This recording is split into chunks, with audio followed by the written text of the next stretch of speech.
In this video, we look at a simplified summary of the story Yellow Jack, Scourge of Memphis by H. Glenn Carson, which appeared in the March 1987 issue of the magazine Western and Eastern Treasures.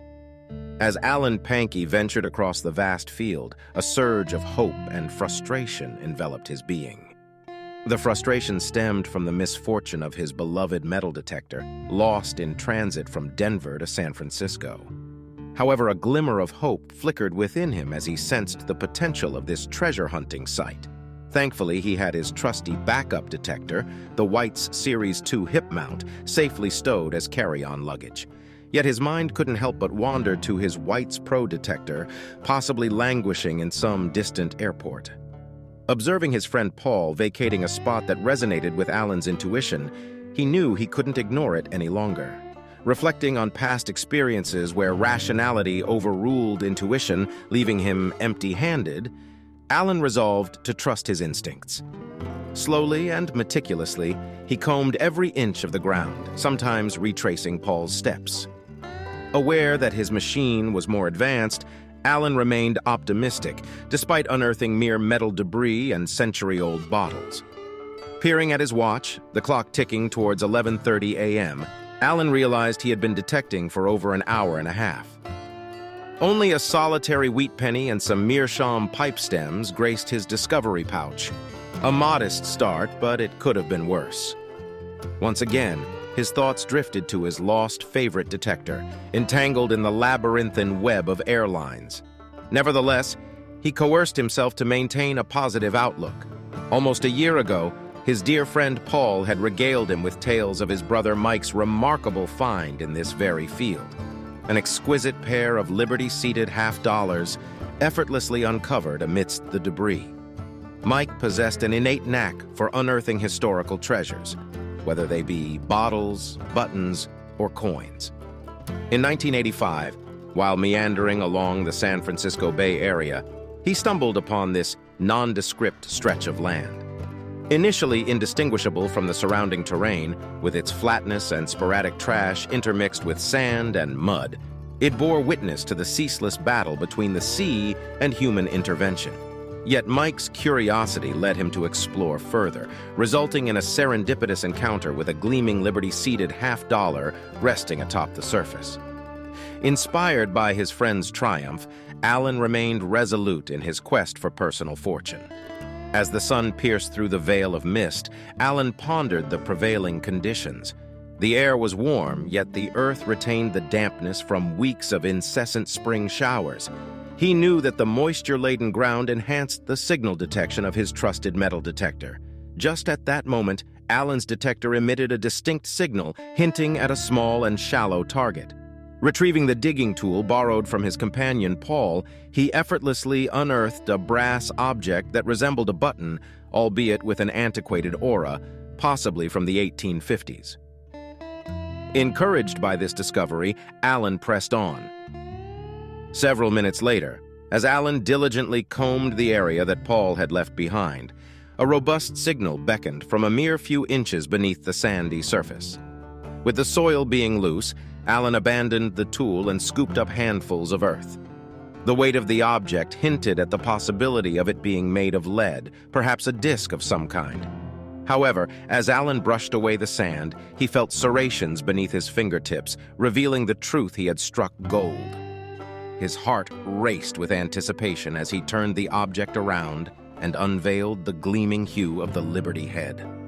Overwhelmed by the momentous find, Alan decided to cleanse the coin in a nearby puddle.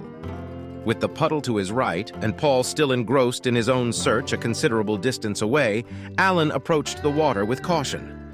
Every step felt both hurried and languid, his excitement mingling with a surreal sense of slow motion. He gently submerged the coin, watching as the sand dissolved to unveil the full glory of the Liberty head and the engraved date of 1850. Ecstatic, Alan couldn't contain his jubilation, letting out exuberant cries and twirling in circles. It was then that Paul, intrigued by Alan's commotion, hastened over, eager to discover the cause. Alan gestured for Paul to cup his hands, and with a flourish, he dropped the golden treasure into his friend's awaiting palms. Paul examined the coin and declared, "Looks like lunch is on you." They promptly returned to the exact spot, marking it with a circle drawn in the sand, eager to continue their quest for hidden wonders. After a joyous celebration luncheon, they returned to the site, their hopes soaring, envisioning the possibility that the $10 gold piece they had discovered was just a glimpse of a hidden treasure trove. Tirelessly, they scoured the area for the remainder of the day, their efforts yielding only an Indian head penny and a smattering of buttons. Nonetheless, Alan knew he still had 2 precious days before his departure to Colorado. Fueled by excitement, he acknowledged his tendency to become overly eager at the faintest signal. Rest was imperative. Thus far, Alan's most lucrative find had been a pre-Civil War belt buckle, valued at a modest $200. But now, with his first gold piece in his possession, he dared to dream of something far more valuable. Late into the night, within the confines of Paul's abode, a startling revelation unfolded. The wreath encircling the Liberty head bore an unexpected inscription, not the customary Liberty, but rather Duboso. Alan's heart raced with anticipation, for he knew this was no ordinary U.S. gold piece. Memories of the gold rush era flooded his mind, where legal tender was scarce, and private mints emerged to mint gold coins from the abundance of gold bullion. With a dawning realization, Alan understood the magnitude of his discovery. Its worth could surpass $1,000. Without delay, he reached out to his trusted friend Joe Gretty in Colorado, seeking validation. Joe tirelessly delved into his extensive collection of coin books, scouring the pages for answers. Hours later, the phone rang, carrying Joe's exhilarated voice. "Could the Duboso be Dubosc?" he queried. Astonishingly, a stray smudge had obscured the tail of the letter Q. "Alan, my dear friend, you have unearthed an extraordinary treasure. The revered Red Book claims its value to be a staggering $50,000. A year had passed, yet the memory of that evening remained vivid in Alan's mind. He reached out to his mother, brother, and girlfriend, but they initially dismissed his words as a jest. After much persuasion, they too began to feel the surge of excitement that coursed through Alan's veins. Sleep eluded him that night, for his mind was consumed with anticipation. The following day, news arrived that the missing suitcase had been recovered. With renewed hope, they returned to the site. Alan, aware of his own restlessness, settled into a lawn chair while Paul and Joe, who had just arrived from Colorado, scoured the area. The day drew to a close, and their efforts had yielded naught but an 1850 U.S. Navy button. The site seemed unwilling to surrender any further treasures. As for the origin of Alan's territorial gold piece, he dared not speculate. Late the next day, Alan departed for Colorado, no longer carrying the gold piece in his watch pocket. It was now meticulously wrapped, safeguarding it from the slightest blemish.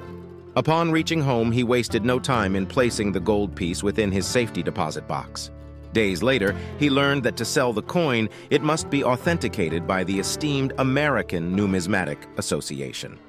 Fortunately, the association's headquarters were a mere 100 miles away in Colorado Springs.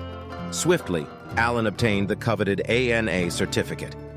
His gold piece, an extraordinary 1850 Dubosc $10 coin, stood as the 7th of its kind, and the finest in condition, an AU 5555. 5 specimens resided in private hands. One found its home in the Smithsonian, and another nestled within the renowned Bank of California collection. An appraisal followed, with the coin dealer valuing it at over $50,000, a staggering sum that left Alan astounded. Almost a year had passed since Alan's fortuitous discovery of the valuable gold piece, yet his passion for relic hunting remained undiminished. He reminisced about his humble beginnings, starting with his quest to find coins using a metal detector. However, it was his visit to Fort Sedgwick in Colorado that captured his heart and ignited his fascination for uncovering military artifacts, belt buckles, bullets, buttons, and insignia. Fondly recalling his first machine purchase in 1978 and the training from C&D Detection of Denver, Alan admitted that he had stumbled upon a fair amount of jewelry and coins, but never a gold coin until that fateful day. It was the thrill of pursuing the long shots, venturing into high trash areas that others had given up on, that truly captivated him. When asked about the secret to his success, Alan pondered deeply before responding. He emphasized the importance of paying one's dues, investing countless weekends with little to show for it, or even no sense at all. Above all, patience was key. Understanding the intricacies of his metal detector, its strengths, weaknesses, and limitations, was crucial for success. And, perhaps most intriguingly, Alan revealed that he relied on his intuition, which had seldom led him astray when it came to identifying promising sites.